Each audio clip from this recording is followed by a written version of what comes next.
قرآن میں ہم نے وہ تاثیر دیکھی، قرآن میں ہم نے وہ تاثیر دیکھی، بدلتی اس سے ہزاروں کی تقریر دیکھی۔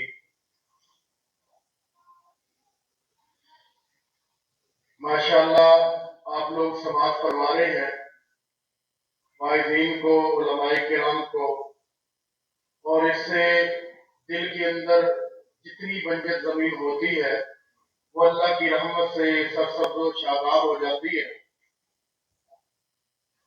تو اب ٹائم ہے تھوڑا سا حفاظ کرام یعنی سامعین جو ہمارا سامع ہے اور جو تراویح کا امام قریب ظفر صاحب ہیں ان سے ملاقات کا انشاءاللہ انتظامیہ کے پر تشریف لاتے ہیں اور ان سے ملاقات ہوگی۔ اس کے بعد شیخ صاحب کا خطاب ہوگا، خطاب کے بعد پھر شیخ صاحب کو دعا فرمائیں گے۔ تو سید صاحب تشریف لے آؤ گے، بابا جی آ جاؤ، ملک صاحب آ جاؤ، حکیم آ جاؤ، وہ بھی صاحب بندی ہے بچے نا۔ بسم اللہ، آ جاؤ نیڑے تے آؤ،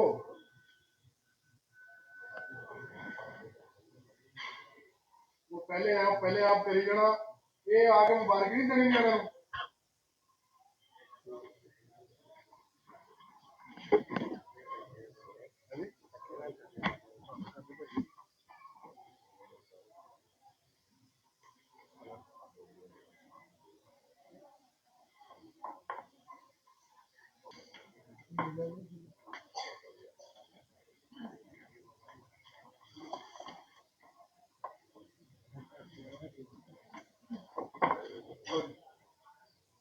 بابا جی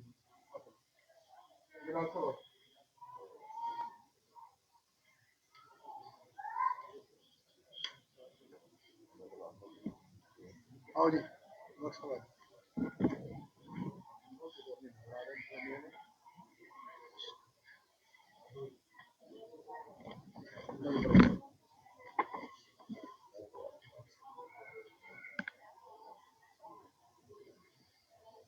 بابا جی بندہ تھوڑے کول لے کے آئیے۔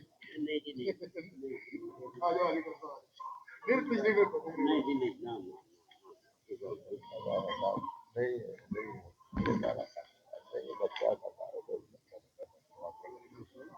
میری گل نہیں یار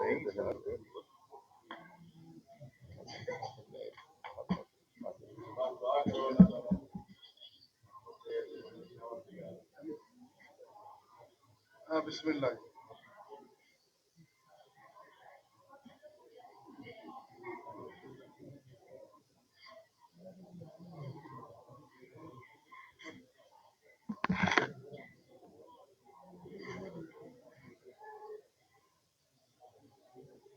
تشریف رکھو جی، ماشاءاللہ یہ قاری محمد حذیفہ صغیر صاحب انہاں دا میری طرفوں سارے شیخ کی طرفوں مسجد کی انتظامیہ کی طرفوں اسی شکریہ ادا کرنے ہیں کہ انہوں نے اپنا قیمتی وقت کر کے سانوں رب دا قرآن سنایا ہے، اور جو اللہ نہ کرے کوئی کمی کوتاہی انہاں کو ہوئی ہے یا سارے کو ہوئی ہے، اللہ تعالیٰ سب سارے مطابق فرمائے۔ اور یہ تمہیں پتہ ہے کہ اپنی مسجد کا کام چل رہا ہے اور کام بھی ماشاءاللہ بڑا بہترین بڑا عمدہ ترین چل رہا ہے۔